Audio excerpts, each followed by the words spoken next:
பேசுறதுக்கு இன்னொரு பெண்மணி தான் கரெக்டா இருக்க முடியும். ரெண்டு பொண்கள் சண்டை போட்டு அதுல ஒரு சந்தோஷம் கிடைக்கும் பாருங்க. அத மாதிரி சந்தோஷம் உலகத்தில் எங்கேயுமே கிடைக்காது இல்ல. வாருங்கள், உங்களுடைய வாதத்தை அள்ளி தாருங்கள். என்னை பேச வைக்கும் தமிழுக்கும் கலையும் எங்களை போன்ற கலைஞர்களையும் வாழ வைக்கும் ரசிகர்களாகிய உங்களுக்கும் இந்த தீபாவளி அன்னைக்கு சந்தோஷமா குடும்பத்தோட எல்லா உறவுகளோடையும் நிம்மதியா உட்கார்ந்து டிவி பார்த்துட்டு இருக்க பாலிமர் வியூவர்ஸ் ஆன உங்க எல்லாருக்கும் நெருக்கடி அப்படின்னு பேசி வீட்டுக்கு போய் உறவுகளால நெருக்கடி வரப்போற எதிர் அணியினருக்கும் நிம்மதியா இங்க உட்கார்ந்து இந்த தீபாவளி மாதிரியே வருஷம் ஃபுல்லா தீபாவளிய வீட்டுல ஒவ்வொரு நாளும் தீபாவளிய சந்தோஷமா மகிழ்ச்சியா கொண்டாட போற எங்க அணியினருக்கும் மனைவியோட. அப்ப அந்த அணியில மகிழ்ச்சியா கொண்டாட மாட்டாங்க. அவங்கதான் நெருக்கடி ஏற்படுத்திக்கிட்டாங்களே தேவையில்லாம வாயை விட்டு சொந்த காசுலயே சூனியம் வச்சுக்கிட்டாங்க. நம்ம என்ன பண்ண முடியும்? அம்மா மனைவி, அழகான மகள், மகன், மருமகன், மருமகள், பேர குழந்தைங்க, இப்படி எல்லா உறவுகளோடையும் சேர்ந்து சந்தோஷமா இன்னைக்கு நகைச்சுவையில நம்ம எல்லாரையும் திக்குமுக்காட வைக்கிற அளவுக்கு அவர் பேசுறாருன்னா அதுக்கு காரணம் வீட்டுல நிம்மதி தான். அப்படி இருக்கிற நடுவர் அவர்களுக்கும் எல்லாருக்கும் ஒரு பெரிய சைஸ் வணக்கம். ஆரத்தி பேசினா அதுல நகைச்சுவை விட்டு அர்த்தமா இருக்கு பாருங்க, நல்லா இருக்கு. சோ என்ன பொறுத்த வரைக்கும் உறவுகள் அப்படின்றது என்னன்னா இந்த உலகம் உயிப்பது உறவுகளால் தான் அப்படின்னு நான் சொல்லுவேன். ஏன்னா கடவுள் வானத்தை பூமியை எல்லாத்தையுமே படைச்சாரு, ஆதாமையும் படைச்சாரு. ஆனா ஆதாம் மட்டும் தனிமையா இருக்க முடியாது. ஏன்னா தனிமை அப்படிங்கறது கேன்சரை விட கொடுமையானது அப்படின்னு நான் சொல்லுவேன். சோ அந்த அந்த ஆதாம தனியா விட்டா படைப்புகளை முடிக்க முடியாதுன்றதுனாலதான் கடவுளே ஏவாளையும் படைச்சாரு. சோ அவங்களுக்குள்ள ஒரு உறவு இருக்கணும் அப்படின்னு நினைச்சதுனாலதான் இந்த உலகம் இன்னைக்கு நம்ம வரைக்கும் நிக்குது. இன்னும் நிறைய வருஷம் போகும். சோ உறவுகள் வேண்டாம் அப்படின்னு கடவுளே நினைக்கல. அப்ப நம்ம என்னங்க நெருக்கடி நினைக்கிறது? நெருக்கடி இருக்குன்னு கடவுள் நினைச்சிருந்தா ஏவாளே இல்லையே. குடும்பம்னாலே குடு இன்பம், அதான் குடும்பம். பாத்தீங்களா? இப்ப புரிஞ்சுக்கிட்டீங்க. இதோட முடிச்சிடலாமா பட்டிமன்றத்தை? யார் யார் பேசுறவங்க அப்பப்போ புரியுது. இவங்க பேசும்போது நீங்க பேசுறது புரிய மாட்டேங்குது, நீங்க பேசும்போது இவங்க பேசுறது புரிய மாட்டேங்குது. அது அந்த சைடு நீங்க அடிக்கடி பாக்குறதுனால நடுவர்களே இந்த பக்கம் மட்டுமே பாருங்க. இப்ப இருக்கிற பசங்களோட பர்ஸ் எடுத்து பாத்தீங்கன்னா அதுல கிரெடிட் கார்டோ காசோ இருக்கிறதுல சிம் கார்டு இருக்கு. அந்த அளவுக்கு அவ்வளவு காதல் வச்சிருக்காங்க. சிம் கார்டு இத்தனை இருக்கும் போதே தெரியலையா எத்தனைன்னு? அப்படியெல்லாம் இல்லங்க, காதல்ன்றது எல்லாருக்குமே வரும்.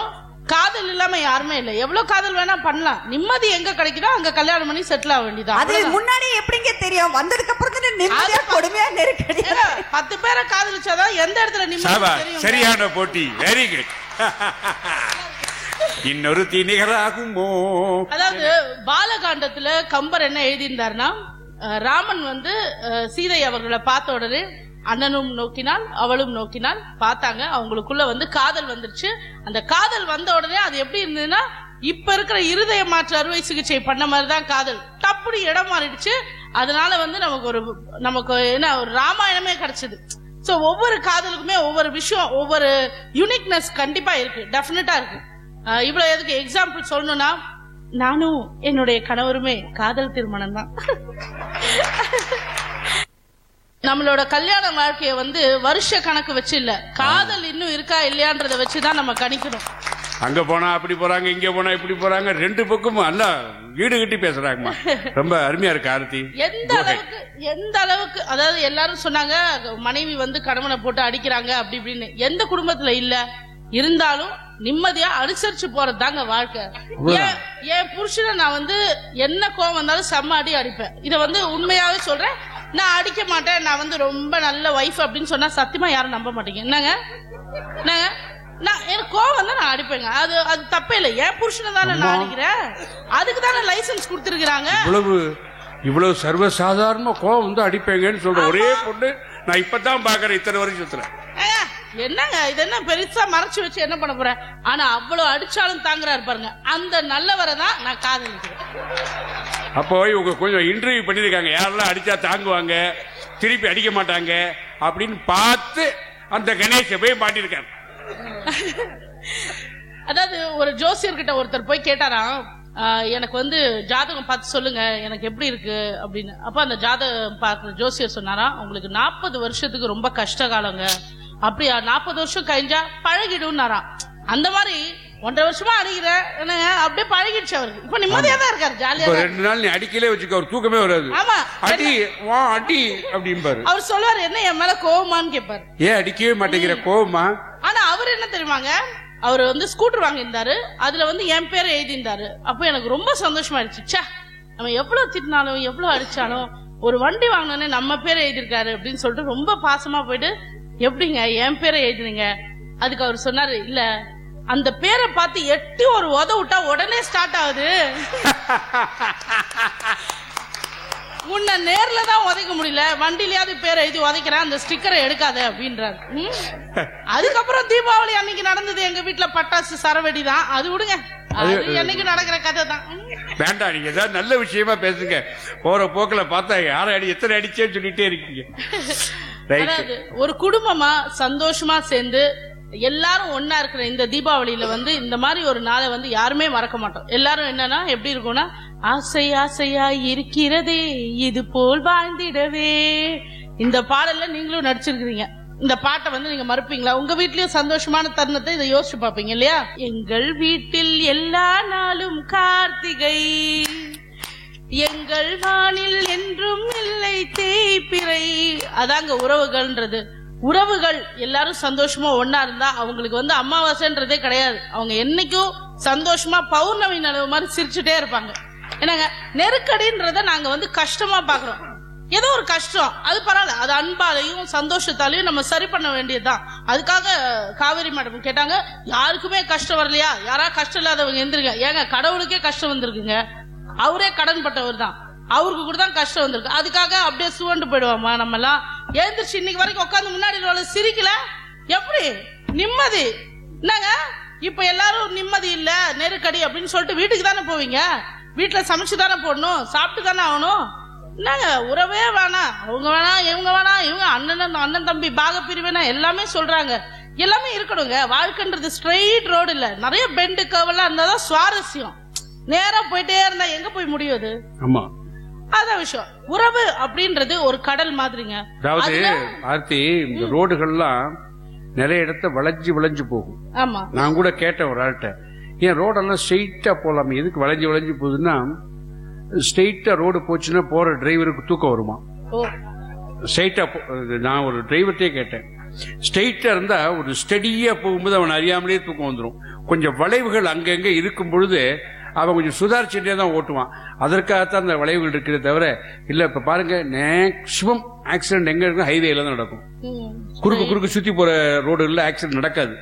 நேஷனல் ஹைவேல தான் அடிக்கும். ஏன்னா போயிட்டே இருப்பான், என்ன பண்ணன்னு தெரியாம டமால். அதாவது கடவுள் வந்து ஒவ்வொரு மிருகம் அதெல்லாம் படைக்கும் போது ஒவ்வொரு விஷயம் வச்சிருந்தாங்க.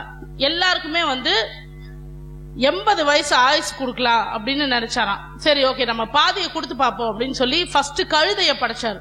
கழுதைய படைச்சோடனே கேட்டாரு, உனக்கு 40 வருஷம் வந்து ஆயுசை வச்சுக்கோ.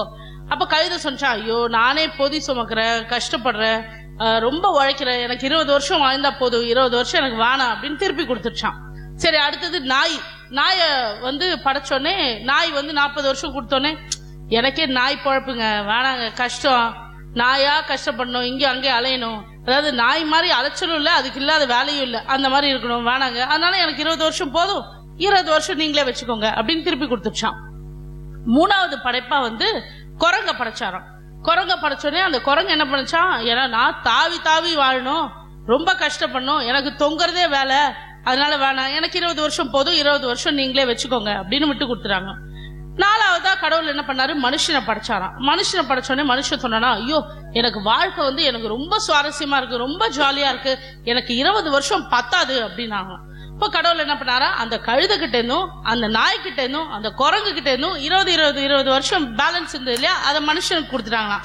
அதனாலதான் முதல் 20 வருஷம் நம்ம வந்து படிக்கிறோம், நம்மளோட குழந்தை பருவமாகட்டும், நம்ம கல்லூரி பருவமாகட்டும், மறக்க முடியாம ரொம்ப ஜாலியா, நமக்கு வந்து எதை பத்தியுமே கவலை இல்லை, இந்த உலகத்துல எது நடந்தாலும் கவலை இல்லை, குடும்பத்தை பத்தி கவலை இல்லை, எதுவுமே இல்லை, நம்ம ஜாலியா இருக்கோம். அடுத்த 20 வருஷம் கழுத மாதிரி நம்ம வேலை தேடுறோம், வீட்டை காக்கணும், அந்த சுமக்கணும் பாரத்தை, கடமைகள் நிறைய இருக்கு அப்படின்றத உணர்றோம். அதுக்கு அடுத்த 20 வருஷம் நாய் மாதிரி நம்ம நாய் பொழப்புன்னு சொல்லுவோம். அதுதான் கண்டிப்பா எல்லார் வாழ்க்கையிலயும் இருக்கும். ஏன்னா அந்த அளவுக்கு கஷ்டப்பட்டு குழந்தைங்களை கல்யாணம் பண்ணி தரதாகட்டும், செட்டில் பண்றதாகட்டும் எல்லாமே பண்றோம். அண்ட் கடைசி 20 வருஷம் குரங்கு மாதிரி கட்டி கொடுத்த பொண்ணு வீட்டுல இருக்கணுமா, பையன் வீட்டுல இருக்கணுமா, வைஃபோட இருக்கணுமா, இல்ல முதியோர் இல்லமா, இல்ல அந்த முதியோர் இல்லமா, இந்த முதியோர் இல்லமா, சொத்து பிரச்சனை, இந்த மாதிரி எல்லா பிரச்சனையும் வர்றது கடைசி 20 வருஷம் தான். சோ மனுஷனா இருக்கிற நம்ம இதை எல்லாத்தையும் தாண்டி உண்மையா சந்தோஷமா இருக்கணும்னா அன்பால மட்டும்தான் முடியும். அந்த அன்புன்றது நம்ம மனுஷன் நம்மளோட என்ன குணமோ அந்த மாதிரிதான் அடுத்தவங்களுக்கும் இருக்கும் அப்படின்றத நம்ம உணர்ந்து அவங்களோட ஒன்றுபட்டு நம்ம சந்தோஷமா அவங்க தர நெருக்கடிகளை நம்ம நல்லதுக்கு அப்படின்னு நம்ம நினைச்சு சந்தோஷமா வாழ்ந்தோம்னா கண்டிப்பா உங்க உறவுகளால நீங்க எல்லாரும் சந்தோஷமா இருப்பீங்க அண்ட் நிம்மதியா இருப்பீங்க, இன்னும் வாழ்க்கையில நிறைய சாதிப்பீங்க அப்படின்றத நான் சொல்ல வரேன். அண்ட் உறவு அப்படின்றது தூண்ல தான் வாழ்க்கை அப்படின்ற விதானம் நின்னுட்டு இருக்கு. அதனால உறவுகள் கொஞ்சம் ஷேக் ஆனாலும் வாழ்க்கை போயிடும் அப்படின்றதா என்னோட விஷயம். அண்ட் நீங்க எல்லாரும் இதை அக்செப்ட் பண்ணுவீங்க அப்படின்னு நான் நினைக்கிறேன். அண்ட் நடுவர் அவர்களே, கண்டிப்பா நீங்க உறவுகளுக்கு சப்போர்ட் பண்ணுவீங்க. ஏன்னா உங்களுக்கு நிறைய உறவுகள் இருக்காங்க. நீங்க உறவுகளோட இருக்கிறதுனாலதான் உங்களுக்கே நிறைய மரியாதை அப்படின்னு நான் நினைக்கிறேன். அதனால கண்டிப்பா எங்களுக்கு நீங்க சப்போர்ட் பண்ணுவீங்கன்னு தெரியும். அதுக்கு முதலே நன்றி சொல்லிக்கிறேன். அதனால அன்பா எல்லாரையும் நெருக்கடி நினைக்காம அன்பா இருங்க. உறவுகளால நம்ம ஓங்குவோம். நன்றி, வணக்கம். பசங்க அப்பா அம்மா நினைக்கிறேன் தெரியுமா, ஏடிஎம் மிஷினா நினைக்கிறாங்க. எனி டைம் மணி வேணும். யார் அவரு படம் ரிலீஸ் ஆச்சு 150 ரூபா கொடு, துப்பாக்கி ரிலீஸ் ஆகுது 200 ரூபா கொடு, எப்ப கேட்கும் காசு கொடுக்கணும். இல்லன்னா அவங்க கோச்சுக்கிறாங்க பசங்க. நான் கேட்டேன் என் பையனை கூப்பிட்டு, சினிமா இதுமா பார்த்து தொலைறேடா, நல்லா படிச்சு பேரு வாங்கி நம்ம நாட்டுக்கு ஒரு நல்ல பேரை வாங்கி தரக்கூடாதான்னு கேட்டேன். அதுக்கு என் பையன் என்ன சொன்ன தெரியுமா, ஏன் இந்தியான்ற பேர் நம்ம நாட்டுக்கு நல்லா தான் இருக்குது, வேற எதுக்கு நல்ல பேர். உங்கள் பாலிமர் தொலைக்காட்சியில்